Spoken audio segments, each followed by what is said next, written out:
Okay, if you're given an option and you want to transfer drive and docs from one user to another in Google Workspace, this is the way you do it. You log in as an admin, then you go to the applications, you look for Google Workspace, open that, then you search for drive and docs, open that.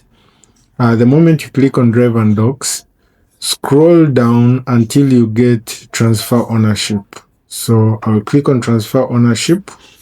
Then I'm transferring data from one user to another. So you can put in an email. It has to search from your workspace.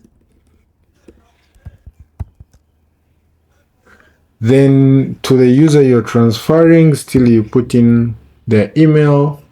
And when this is done, you go ahead and transfer files.